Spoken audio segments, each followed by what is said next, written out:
Wake up. Go to work. Get off work. Watch TV, play games, or scroll on your phone. Go to bed. Wake up. Go to work. Get off work. Watch TV, play games, or scroll on your phone. Go to bed. And do it all again the next day. And again. And again. And again. It feels kind of boring and tiring, dissatisfying even, but it continues day after day, week after week, year after year. If this sounds familiar to you, we get it because we felt it too. Now, this isn't going to be a video talking about quitting your job to follow your passions or finding the meaning of life, or going skydiving to spice things up. Not that there's any issue with those things. Instead, we want to talk about some simple and actionable things that really help us on a day-to-day basis when we're feeling kind of meh about work or life in general. And those things are continuously learning and pursuing our interests outside of work and creating new and novel experiences in our lives.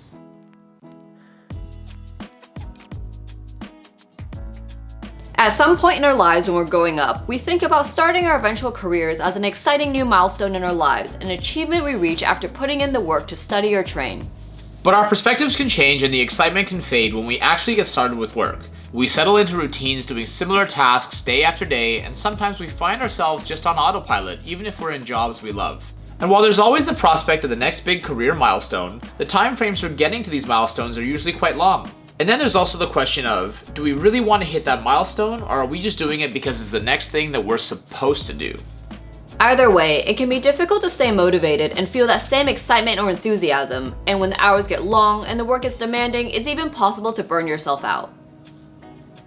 So we've all heard the term burnout, but what does burnout mean exactly, and how can we try to avoid it? Burnout is a psychological phenomenon first identified by Christina Maslach, professor emerita at University of California, Berkeley. Maslach identified that people going through burnout tend to experience three things. Firstly, a feeling of depleted energy or exhaustion. Secondly, feelings of negativity or a lack of motivation towards one's job. And thirdly, reduced performance generally with work tasks. We've both experienced burnout with our jobs before. As lawyers, our work schedules are subject to the needs of our clients, so it's totally possible that if a lot of matters or deals become urgent at once, we just have to do whatever it takes to get things done. I've experienced stretches of work where I was working 16 or more hour days, 7 days a week, with some all-nighters to top it all off, and frankly, in those situations, it's quite hard not to feel a bit burnt out.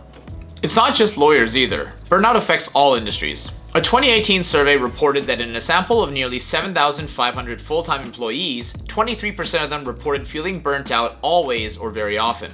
But statistics aside, it's about us as individuals feeling less motivated, less fulfilled, and frankly less happy with the work that we produce, which is a big part of our lives. So it begs the question, what can we do as individuals to help fix this problem and feel more fulfilled in our day-to-day lives? One of the most important things we make a habit of doing in our personal lives is continuously engaging and learning outside of work. We often hear about the importance of continuous learning in the context of our careers or professional development.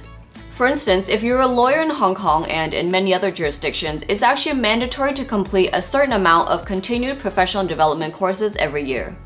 However, we find that it's just as important to continually engage in learning outside of the work environment as well.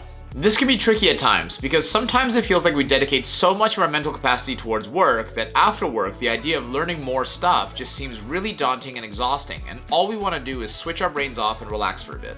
Other times, when we're feeling particularly motivated, we may want to learn things outside of work, but we might feel like we should prioritize learning things that will directly impact our career or move our professional development forward, as opposed to things that we want to learn for personal enjoyment. We've found that a helpful way to stave off burnout as individuals, putting aside any issues that aren't within our control, is just learning something that we're interested in for our own enjoyment and satisfaction outside of the work context. What we're suggesting doesn't necessarily have to take a lot of time and effort either. We don't have to take out several hours out of the week, for example, to go and take a class to learn something. If we're not working late the night before, it can be as simple as just setting aside 20 minutes to read a book on something that we're interested in the morning before work, and then making a habit out of doing that instead of scrolling through Instagram first thing. For instance, I really enjoy learning about nutrition, so I started reading books on the topic first thing in the morning while enjoying a bit of morning sun exposure to make sure I get a little something for myself each day. We also just had a look at how we were spending our time and realized that there were a lot of areas where we could carve out time for learning instead. For instance, instead of watching 3 episodes of a TV show on a Saturday afternoon, we would watch 2 episodes instead, and then consciously spend the duration of the 3rd episode we would have watched on learning something we're interested in. For me, I used to spend quite a lot of time just browsing online shopping sites, and I realized that repurposing half or even a third of that time to learning Chinese would help my progress a lot. After I realized that, I started using the language learning app Duolingo more whenever I felt the urge to browse online shopping sites. Doing something like this makes us feel like we're actively putting in time for ourselves to do something for our own fulfillment and enjoyment.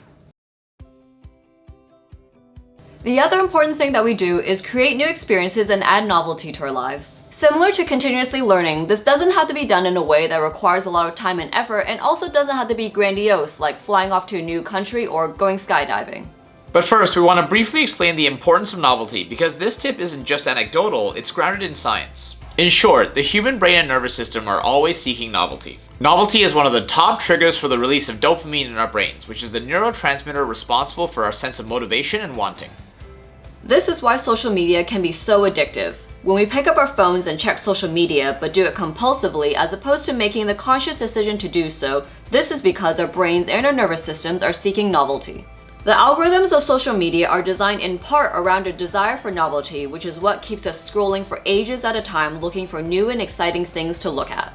However, we hardly think about scrolling through social media feeds as a good way to motivate ourselves. In fact, it often has the opposite experience. But there are fortunately a lot of healthier ways to create new experiences and add a bit of novelty in our everyday lives which are practically feasible and sustainable.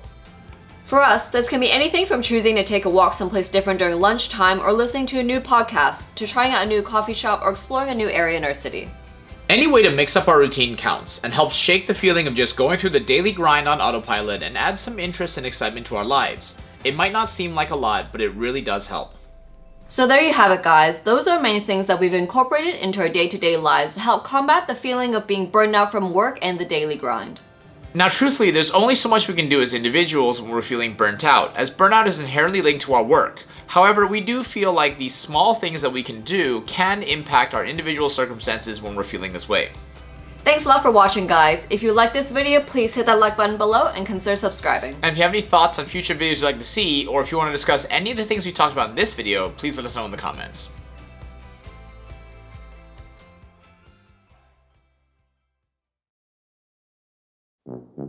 So there you have it, guys. Those are the main things that we've incorporated into our day-to-day lives to help combat This is like take 50, by the way. Yeah, shut up. So there you have it, guys. So there you have it, guys. Those are the main things that we've incorporated into our day-to-day lives. What's wrong with you?